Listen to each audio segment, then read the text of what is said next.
Salut à toi et bienvenue dans cette nouvelle vidéo. C'est le début d'un nouveau mois, mais ce n'est pas qu'une nouvelle date sur le calendrier. Parce que le calendrier change automatiquement, mais ta vie, elle ne change pas automatiquement. Alors si tu ne fais rien de différent, ta vie n'évolue pas alors que les jours passent, les mois passent. Si tu ne fais rien de différent, ce mois-ci sera la répétition du mois précédent avec les mêmes erreurs, les mêmes habitudes, les mêmes excuses que tu me répètes à chaque fois et les mêmes résultats que tu me donnes. C'est pour ça que le début du mois est stratégique. C'est le moment de te repositionner et de te demander est-ce que je suis en accord avec la personne que je veux devenir? Est-ce que mes actions de chaque jour reflètent mes ambitions? Est-ce que je suis dispersée, je me suis éloignée de mes objectifs? Est-ce que j'ai pris de mauvaises décisions? Alors, comme tu l'as compris, le nouveau mois, c'est le temps de corriger ta trajectoire, d'ajuster ta stratégie et de reprendre le contrôle. Alors, aujourd'hui, je vais te donner 7 choses que tu dois absolument faire si tu veux reprendre le contrôle de ta vie, parce qu'une personne alignée ne fait pas les choses au hasard. Et si tu es ici sur ma chaîne, sache qu'on ne fait pas les choses au hasard. Donc si c'est la première fois que tu me découvres, mon nom c'est Diana. Bienvenue sur ma chaîne. Ici, je parle de transformation, d'impact et d'élévation. Je suis convaincue que tu as du potentiel et que tu es appelé à impacter avec ta capacité. Alors, abonne-toi sur ma chaîne si tu veux glow up mentalement et financièrement. Avant de continuer, je vais prendre le temps de remercier ceux qui s'abonnent et ceux qui prennent le temps de commenter. Sachez que je lis vos retours et ça me fait énormément plaisir. La première chose à faire, c'est la révision de ta vision. Parce que avant de parler des choses à faire pour le mois, parlons de vision. Où vas-tu? Parce que je sais qu'il y a des gens qui ont écrit leur vision pour l'année mais qui ont oublié. Il y a des années en arrière, moi-même j'étais comme ça. Parce que comme à chaque début d'année, il y avait cette tendance-là de vision board, d'objectifs.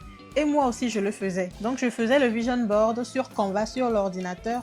Et puis je referme l'ordinateur. Mais bon, écoute, à chaque fois que moi j'ouvre mon ordinateur, c'est pas pour aller voir mon vision board. C'est pour ça que ça passe aux oubliettes. Dieu merci, je ne fais plus ça. C'est pour ça que je veux que tu commences par la vision. À chaque début du mois, c'est le moment de relire ta vision, de relire les objectifs que tu as fixés et surtout de te reconnecter à ton pourquoi. Tu dois te reconnecter à tes émotions. Quand tu écrivais ta vision pour l'année, tu étais dans une certaine émotion. Pour les gens qui vont me dire qu'ils n'ont pas d'émotion, ça dépend. Si tu fais tes objectifs en écrivant petit 1 tiret, gagner 100 000 $, petit 2, lancer son business, petit 3, etc. Si tu fais ça, c'est normal que tu ne ressentes pas d'émotion. C'est bien de faire une liste, mais tu dois écrire ton pourquoi. Et le pourquoi, souvent, c'est rempli d'émotions parce que si tu veux accomplir quelque chose, ça veut dire que ça te tient à cœur. Ça vient d'une émotion, ça vient d'une douleur. Mettons par exemple que tu veux gagner 10 000 $ par mois. C'est parce que tu es à 1 000 $ par mois peut-être et ça te fait mal d'avoir 1 000 $. Ça ne suffit pas pour payer ton loyer, ça ne suffit pas pour te gérer et il y a une émotion qui vient avec ça, il y a une douleur que tu ressens par rapport à ça. C'est pour ça que tu dois l'écrire et le relire. Le fait de le relire, ça réveille tes émotions. Parce que le pourquoi, ce n'est pas juste une phrase. Le pourquoi, c'est tout un bagage d'émotions. En fait, tout ce que tu ressens, tu l'écris. Par exemple, ton pourquoi, ça peut être tu n'arrives pas à subvenir à tes besoins, aux besoins de la famille, tu veux sortir ta mère de la pauvreté. En fait, il y a plusieurs choses et tu décris tout. Et à côté de ça, tu écris aussi comment tu te sens. Par exemple, si tu gagnais les 10 000 $ que tu veux chaque mois, qu'est-ce que tu allais ressentir? Tu vas décrire comment tu vas être heureux, comment tu ne stresses plus, comment tu es heureux parce que ta mère aussi est heureuse. Donc tes objectifs, ce n'est pas seulement la liste des choses que tu veux faire. Tes objectifs aussi, ça prend ton pourquoi. Je ne vais pas beaucoup m'attarder là-dessus parce que la vidéo risque d'être très longue. Donc c'est ça, si tu écris ta vision de cette manière, forcément que à chaque fois que tu vas la relire,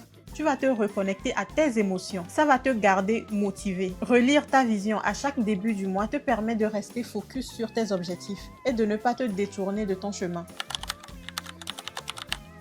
La deuxième chose que tu dois faire maintenant, c'est de faire le bilan du mois précédent. Est-ce que tu as progressé? Est-ce que tu as manqué de discipline? C'est l'occasion de t'évaluer et de t'améliorer. Ce n'est pas pour te juger ou te culpabiliser. Ce n'est pas parce que tu n'as pas atteint la somme que tu as voulu épargner que tu vas te culpabiliser. Ce n'est pas parce que tu n'as pas été régulière dans quelque chose, par exemple aller à la salle, faire du sport. Ce n'est pas parce que tu n'as pas été régulière dans quelque chose que tu vas te culpabiliser. Non, au contraire, c'est juste pour voir ce qu'il y a à corriger.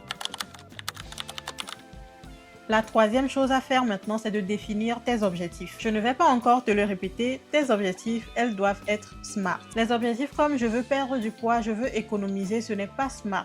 Aussi, ce n'est pas le moment de te mettre 30 objectifs parce que tu es en retard ou parce que tu es pressé, parce que tu es motivé. Parce que si tu as trop d'objectifs, tu vas abandonner. Il faut commencer par 2 ou 3 objectifs. La quatrième chose à faire à chaque début du mois, c'est de planifier les semaines et les jours du mois. Il faut que tu comprennes quelque chose. Ta vision n'est pas censée rester une grande idée que tu as écrite quelque part dans un carnet et tu l'as fermée. Ta vision annuelle, il faut que tu la décomposes sur l'année, sur les mois, sur les semaines et sur les jours. Cela veut dire que ton objectif annuel, tu dois le décomposer sur 12 mois. Maintenant, tu dois reprendre ces objectifs mensuels que tu divises sur 4 semaines. Maintenant, les objectifs hebdomadaires, tu dois les diviser sur 7 jours. Si tu ne fais pas ça, ta vision sera juste un grand rêve sur lequel tu fantasmes chaque jour. La cinquième chose à faire, c'est de planifier tes finances. Si tu ne contrôles pas ton argent, c'est ton argent qui va te contrôler. Donc à chaque début du mois, planifie tes revenus, planifie tes dépenses, définis le montant d'épargne que tu vas mettre de côté. Définis aussi un montant d'investissement que tu vas faire sur toi-même. Oui, tu m'as bien écouté, sur toi-même, parce que de la même manière que tu dépenses 200 $ dans Uber Eats, prends 20 $ pour t'acheter un livre qui va te permettre de te développer personnellement, financièrement. Il faut investir sur toi. Et pour investir sur toi, ça ne te prend pas des milliers. Donc planifie tes finances pour le mois. La sixième des choses à faire, c'est d'organiser ton temps. Parce que le temps révèle tes priorités. Regarde un peu ton agenda et planifie les actions que tu dois mener. Tu dois planifier la liste des choses que tu dois faire chaque soir, avoir une routine de soir. Tu dois aussi planifier ta routine du matin. Si tu me regardes et tu es le genre de personne qui doit aller sur les réseaux sociaux à chaque fois que tu te réveilles, ça c'est vraiment une habitude que tu dois laisser tomber. Parce que les réseaux sociaux sont faits pour garder ton attention. Si tu remarques bien, tu as tendance à repousser tes actions. Tu vas te dire: non, attends, je vais finir de regarder la vidéo et après je vais faire ça. En plus, maintenant, ça a changé, hein. Comme Kylian Mbappé le dit souvent, le football, il a changé. Le football, il a changé. Oui, parce qu'aujourd'hui, si tu finis de regarder une vidéo, il faut maintenant partir dans les commentaires pour aller voir s'il y a un commentaire qui décrit la sensation que toi, tu as eue quand tu as regardé la vidéo, ou pour aller voir ce que les gens disent sur la vidéo. Tu fais bien ça, non? Est-ce que j'ai menti? Il faut que tu arrêtes ça. Voici 3 choses que tu peux faire au lieu d'aller scroller sur les réseaux sociaux le matin quand tu te réveilles. Première chose, tu peux faire de la méditation ou si tu es croyant, tu peux prier. La deuxième chose, ça c'est pour les gens qui ont besoin de quelque chose de plus stimulant pour se réveiller le matin. Et c'est de faire du sport. Je ne parle pas d'aller courir un marathon, hein. Si tu peux le faire, fais-le. Mais tu peux faire des choses simples comme le gainage. Ça, c'est un exercice qui va te réveiller. En plus, ça travaille aussi tes abdos. Pour ceux qui veulent avoir un ventre plat, c'est un bon exercice. Tiens ton gainage pendant 1 minute. Et au fur du temps que les mois passent, si le gainage de 1 minute te semble un peu trop simple, tu peux augmenter 2 minutes, 3 minutes. Donc, fais du gainage. Sinon, tu peux faire des étirements. C'est un peu plus doux. Quelques postures de yoga pour t'étirer un peu. Ça fait du bien à ton corps et ça te permet d'être réveillé. La troisième des choses, c'est de prendre un moment pour revoir tes objectifs de la journée. C'est juste pour te remémorer un peu ce que tu dois faire au courant de la journée. Telle heure, tu dois faire ceci. Telle heure, tu dois aller travailler. Telle heure, c'est réservé pour ton travail profond, ton deep working. Le deep working, c'est le temps que tu alloues pour ton projet par exemple. Pendant que tu vas travailler sur ton projet, tu coupes toute distraction, tu coupes le téléphone, tu t'éloignes un peu pour être concentré. C'est ça le deep working, le travail profond. Tu dois aussi avoir ton temps personnel à toi. Le temps où tu peux faire les trucs que tu veux, le temps où tu peux te divertir et aller sur les réseaux sociaux comme tu veux. Tu dois aussi mettre tes moments de repos. Tu dois tout planifier parce que ce qui n'est pas planifié ne se fait pas.